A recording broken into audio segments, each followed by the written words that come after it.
Salut la team, j'ai vu le film Jurassic World, le monde d'après, et comme d'habitude je vous fais une vidéo très courte sur mon avis et ma réaction. C'est une petite critique, on va pas se mentir, et on commence dès maintenant cette vidéo. Let's go! Chose incroyable mais vraie, on est plus de 1000 sur la chaîne. Je n'ai pas les mots pour vous remercier, mais sachez que ça vient du fond du cœur. Merci. Quant à ceux qui hésitent encore, abonnez-vous, c'est gratuit. Merci d'avance, merci. Jurassic World, le monde d'après, est une fin en fouillis, mais amusante de la trilogie et de la suite de Jurassic Park, revenant au thème de la franchise avec tous les personnages et surtout énormément de nostalgie. Tout comme Jurassic World, ce film est au top lorsqu'il ramène des choses du premier opus de Steven Spielberg, même si ça reste parfois en contradiction avec le scénario et drame du film. Colin Trevorrow fait de son mieux pour amener la franchise Jurassic Park à une conclusion logique qui respecte un principe fondamental de la franchise dans son ensemble. La vie sur Terre n'est pas que pour l'homme, les dinosaures sont une plus grande parenthèse sur cette planète que nous. Le film reprend 4 ans après les événements de Jurassic World 2 qui a vu des créations préhistoriques de John Hammond sauvées d'un volcan sur Isla Nublar pour être vendues aux enchères à des criminels de guerre et à des profiteurs ou libérés dans la nature par Owen Grady et Claire Dearing et le clone humain Maisie Lockwood. Pour la conclusion de la trilogie Jurassic World, Owen et Claire se lancent dans une autre aventure lorsque Maisie et le bébé Vélociraptor Beta sont kidnappés par des braconniers.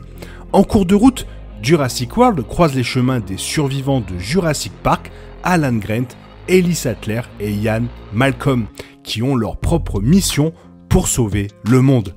Après J.A. Bayona pour le deuxième volume, Trevorrow revient pour celui-ci afin de clore la suite qu'il avait lancée. Le nouveau film ne revient pas sur les choix du second film. Au lieu de cela, il s'y penche, ce qui pourrait être un choix décevant pour les fans qui espéraient tout autre chose ou une aventure plus traditionnelle.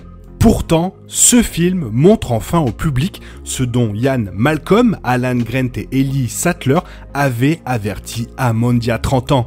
Inévitablement, les dinosaures sortiraient et l'humanité serait forcée de s'adapter.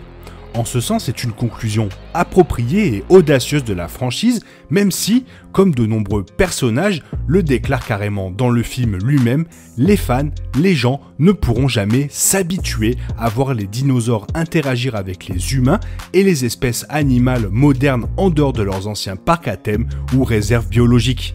Bien que les deux histoires qui réunissent les acteurs de Jurassic World et de Jurassic Park soient forcées, en particulier la catastrophe écologique qui les voit revenir après la trilogie originale, c'était sympa de les voir bosser ensemble, les experts en Vélociraptor Owen et Alan s'unissant pour rechercher Beta, c'est juste un exemple.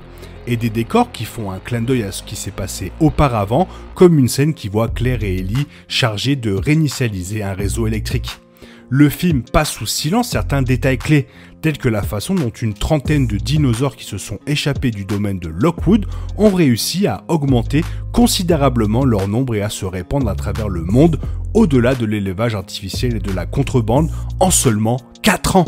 Et comme dans le second film, il y a des moments où seule une poignée de dinosaures sont visibles dans un espace relativement petit, où les téléspectateurs sont invités à s'attendre à des troupeaux importants de créatures, et c'est particulièrement déconcertant.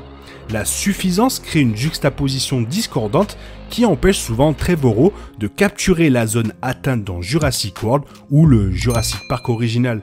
La plupart des décors de dinos dans ce film sont plus dans la veine de Jurassic Park 3 que de Jurassic World. Le cinéaste fournit des réponses satisfaisantes aux intrigues persistantes et finement scénarisées du second film, en particulier en ce qui concerne les origines et l'importance de Maisie. Pratt et Howard ne changent pas d'un poil en tant qu'Owen et Claire.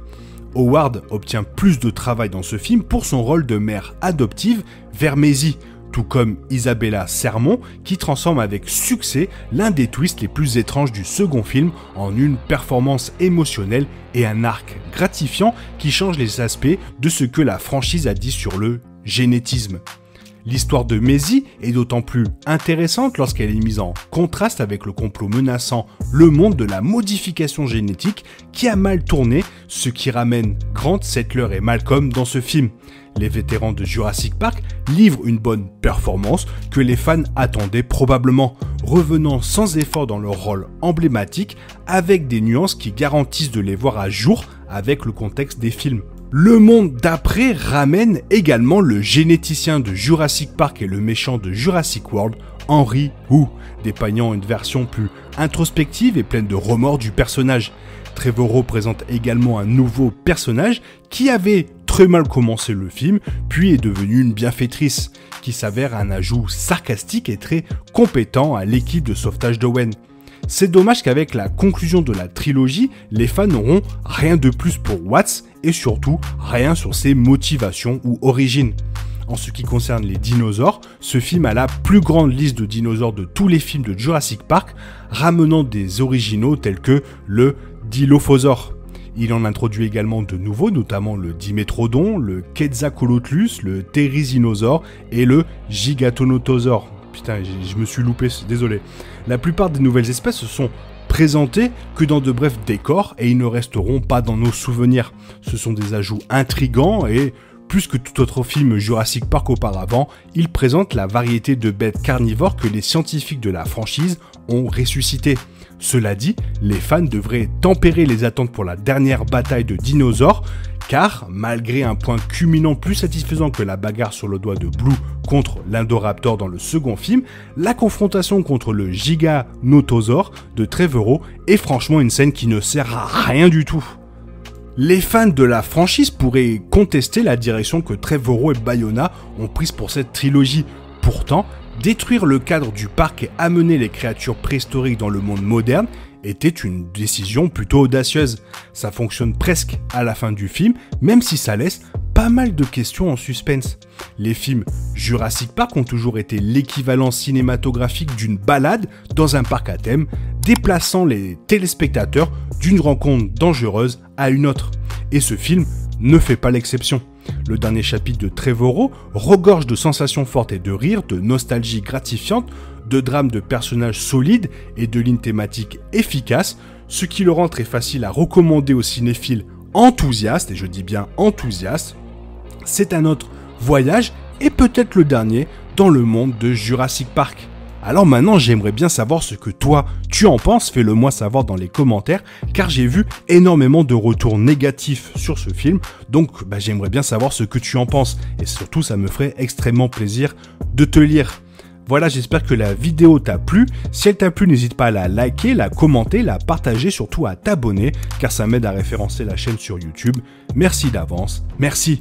Je te souhaite une bonne matinée, après-midi, peut-être une bonne soirée ou un bon week-end. Bisous bisous, hasta la vista.